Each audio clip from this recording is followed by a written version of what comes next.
Welcome to the stage, David Sirota, award-winning journalist and best-selling author, for a conversation with Bloomberg Green's Eric Roston.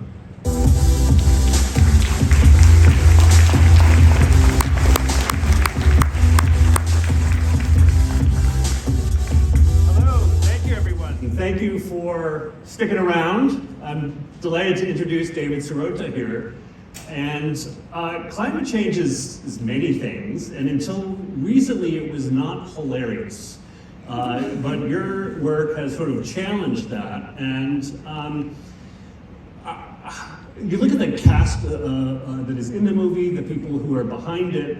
I don't know whether to ask, like, how did this movie get made, or how did this movie not get made, given the passions and personalities involved? How did it not get made for so long? How did this movie get made? Sometimes I wonder that. Because the storyline is, the way the movie ends, hopefully lots of people have seen the movie. The way the movie ends was, we were a little bit nervous about the way the movie was going to end, in the sense of how would people react to it. I can say that from the beginning, when we started coming up with this idea, I was skeptical that it would ever actually get made. Adam McKay, the director and screenwriter of the movie, when we were spitballing the first ideas, he was really excited about it. But I was sort of like, yeah, it would be great if this movie got made, but I don't think a movie that necessarily has this message is actually going to find a place to be made.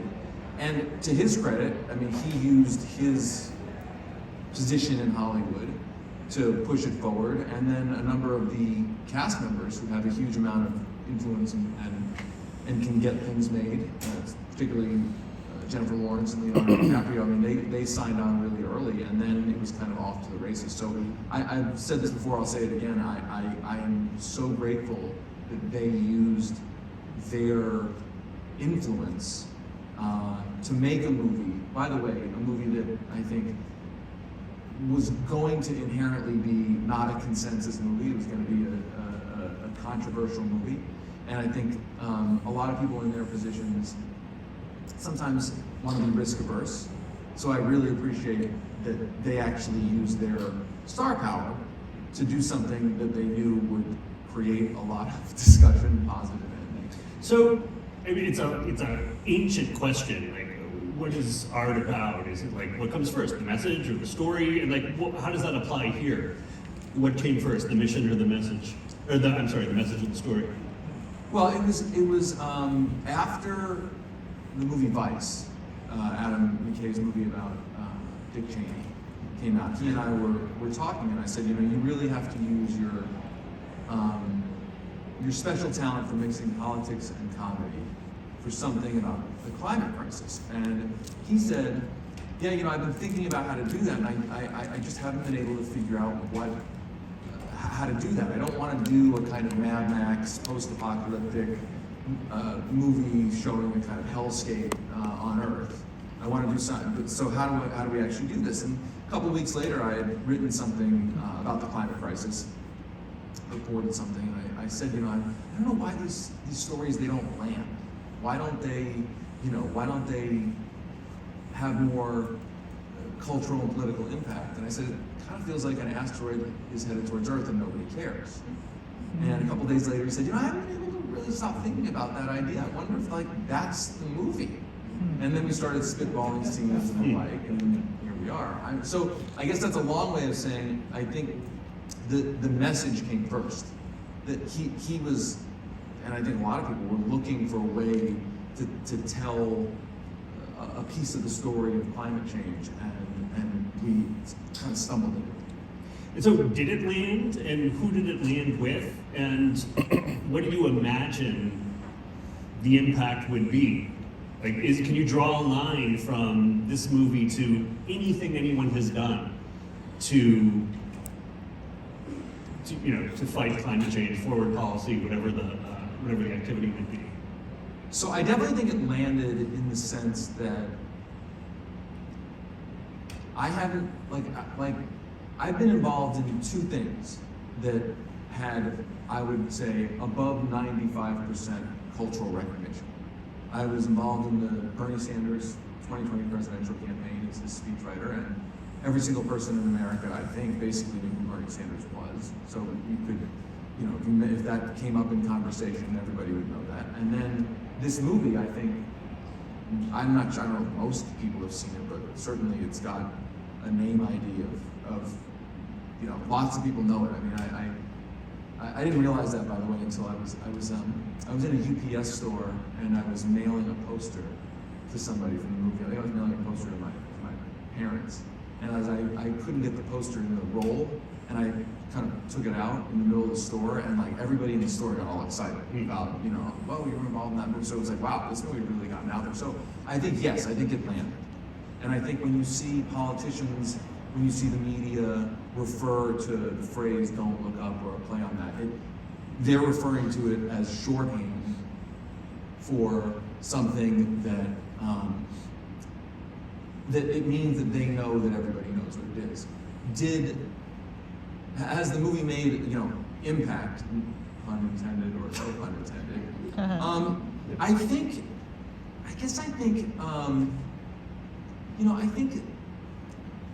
think, look, there was a march in France where 80,000 people came out for the Just Look Up rally. I think, I guess I would say this, there's no specific policy in the movie that the movie is prescribing. The movie's impact is to try to grab the culture by the lapels and say, we have a serious communication problem here. So I would like to believe that the movie the impact is hopefully psychological. Like, and to be clear, I think lots of people saw the movie as a pandemic allegory. And I think ultimately at the base of the movie is actually about whether we can, as a society, process in a constructive way verified science, or are we so captured by a political war, a cultural war, a media war, that facts are now just in service of those wars, as opposed to things that we act upon. And I actually think that's why the movie did so well, because I think whatever your position on what we should do about the climate crisis is, or whatever your position about what we should have done about the pandemic, I think you can, hopefully most people can recognize the fundamental truths in the movie about our broken system of communication. There's a real, as absurd as it is, I'd be curious in the room how many people have seen Don't Look Up. A fair number of people have seen it. And one of the things that stayed with me and I think about quite frequently is how absolutely absurd every last thing is. Obviously, I think the point. But also there's this very real psychological realism that still gets through. And there's a scene where a very top-ranking army general goes and gets chips for the main characters and charges them $10 for snacks. And that in itself is absurd, but like 3/4 of the movie later, the characters are still like, the comet is bearing down on Earth. They can look up and see it. And she's still laying on the roof thinking, why did he charge for free snacks? And it's just like... People love that joke though, by the way. People love that. Yeah, it's because like even the person at the heart of the drama who brought this risk to everyone's attention is still so trapped in her Neolithic brain that she just can't figure out the snacks, even though you're gonna die, and you're gonna die, and you're gonna die. And I think the question there is, climate people, whether they're activists or corporates or government people, are more tightly wrapped around how to talk about climate change than just about like anybody in any other field of life. And I wondered how a movie that's so unconventional, like both adhered to and rejected, these obsessive level struggles that people have every day to figure out how to talk about climate change. Like, what worked and what didn't work. You know, what could you make fun of? What couldn't you make fun of? Because it turns out, well, that's actually kind of a serious thing. The reason, I mean, everybody can see what they want to see in the movie, and why do we put different things in the movie. And I look at the general joke as a way to acknowledge, as us, the makers of the film, that we are all in this bubble. That in other words, the movie is not saying, you know, we, the filmmakers, are better than the viewers, or that the public is somehow stupid. It's to acknowledge the fact that even if we are mindful of the crises in front of us, we are all still in this bubble. And I think acknowledging that, I mean, as from a viewer experience, I think it kind of takes the edge off, right? I mean, it's like, hey, we're in this too. I mean, there's another scene where the Dr. Oglethorpe is watching them on morning television, and he's waiting for them to say the comet is headed towards Earth, and yet he's also momentarily getting into this ridiculous drama between the rapper and the singer, and he's excited about it too, which is to say, even the person in the middle of the scientist who's in the middle of the crisis is also a human being. And I think acknowledging that, I think acknowledges the human condition, but I also think we can acknowledge that we shouldn't be consumed by that. That shouldn't be the be-all, end-all. And I hope the movie, you know, one of the takeaways from the movie is that distractions are a normal part of the human experience. Enjoyment, jokes, little petty human interactions, that's all part of life, but we shouldn't be, that shouldn't become the only thing we focus on. And one other point on the general, I think the other takeaway from that joke, and again, this is a joke that almost every conversation about the movie, people just love that joke.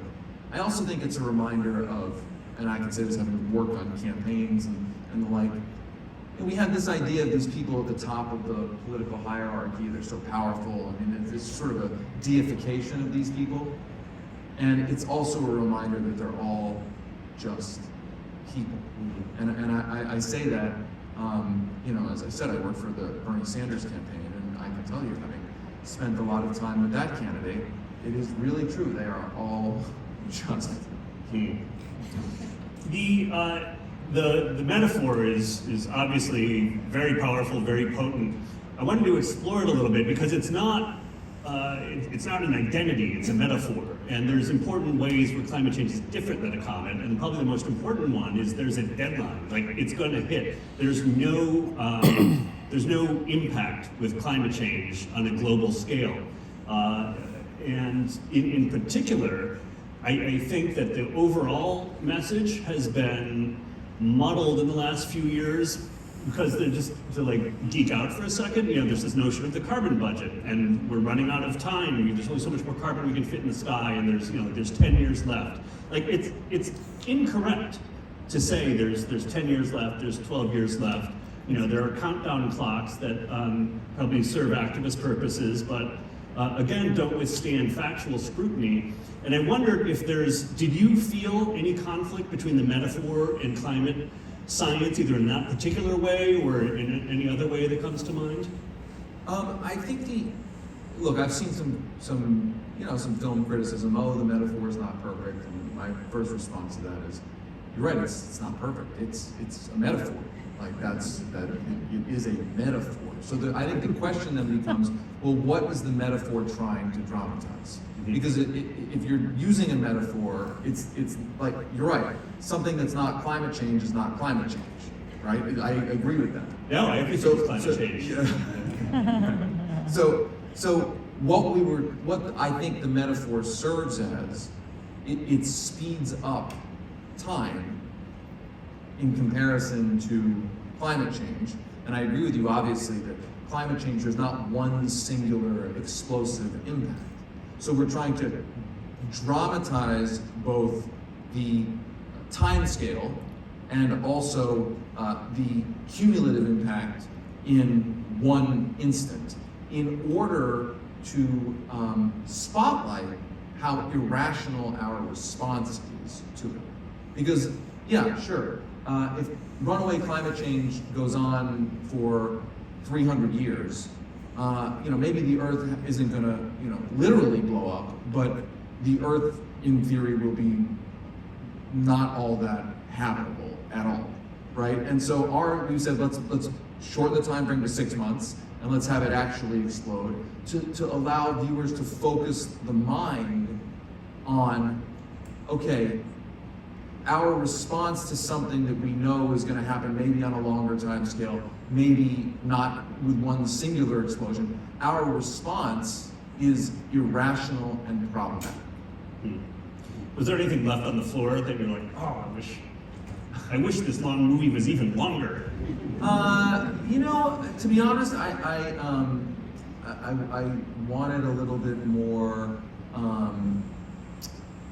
of like a government shutdown that would prevent, Congress squabbling, that would prevent a response to the asteroid, the comet.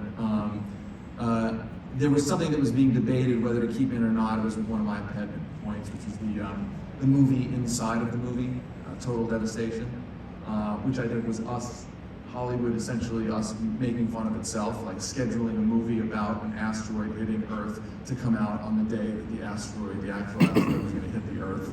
Like, so I fought for that to be, kept in, and we got a great cameo from one of the most famous actors in the world. And frankly, I actually would have liked to have seen more. Before I say this, there's a big debate, I think, among people. Is the president a Democrat? Is it a Republican? It's kind of hilarious. I mean, I've been accused of, oh, you guys created a Hillary Clinton character just to bash Hillary Clinton. Oh, you created Donald Trump to, bash Donald Trump. And, at first I was like, I was kind of frustrated by that. But then I realized, look, if you're confused whether it's Clinton, Trump, or some other politician you like, it's an amalgam of politicians. That said, I would have liked to have seen, and Adam and I have talked about this, like if there was more time in the movie, like how the opposition party would react to the way the president behaved. And you see it for 1 second, where the senator says, we're going to hold censure hearings on this ridiculous Supreme Court. But I would have, court nominee, I would have liked to have seen more about how feckless the likely congressional response would have been as a metaphor for the way Congress and the president deal with each other. And it's too often, in my view, Congress defers to the president on things like this. Where did your critics surprise you, and where were they right? I think the surprising thing to me about some of the criticism was that, well, one, that it's not a perfect metaphor. I'm like, I don't even know how to. It's kind of annoying. It's like it's not a perfect metaphor. So that was kind of surprising. There was a moment when the movie came out where Adam McKay had said something to the effect of, "Listen, I'm glad that there's a big debate about this movie." And he said something to the effect of, I will say, if you don't think climate is a problem at all, I'm not sure you're going to fully appreciate the movie. And that was twisted in a really nasty, dishonest way to portray him and us as saying, if you don't like our movie, you must be a climate denier, which of course is ridiculous. We would never say that. Like, people have a right to like or hate our movie, and also that's not a reflection of whether you believe in climate science or not. I think the thing that was, I guess it shouldn't be surprising to me, but it almost felt like we were in the movie itself, in the way the movie distorts reality. And you see this distortion of reality that you can say one thing, and then it can kind of get excerpted on social media and turned into something. Literally, there was like headline after headline of like, the filmmakers are saying you're climate deniers if you don't like our movie. And at first I was like laughing at it, and then I was like, I feel like I'm in the movie. Like, I don't even know how to, and the more you try to debunk, that's when then you're creating more controversy. I mean, I should have known that from having worked on, campaigns. Yeah. So that's a long way of telling you what I was surprised at. I think, very quickly, what were the critics, what point did they have? I mean, I thought it was an interesting point. I saw some criticism that and it sort of falls into it wasn't a perfect metaphor, but I think there was something to it, which is that in the movie, the president really does have the singular sole instant authority to stop the crisis. And I think when it comes to climate, I think the president has a ton of power to put in place the policies that begin mitigating the crisis. But I think that, that is fundamentally different. But that said, so I thought that's like a fair point. That said, I think like when we look at what Joe Biden is doing right now, I also sometimes feel like we're in the movie. It's a president who goes out and says the right things about the proverbial comet, and then doesn't expect anyone to follow up and see that he's doing the exact wrong things to stop. I wanted to ask you about that, and in just the 2 minutes we have left, about solutions. Like, it's just, the movie itself is, well, I guess there's a big solution at the end, but what would have fixed that world? Or if you draw a distinction between that and our I think what would have fixed that would be, first, a media system that takes the crisis seriously, stops focusing on distracting people. Let me tell you about Bloomberg Green.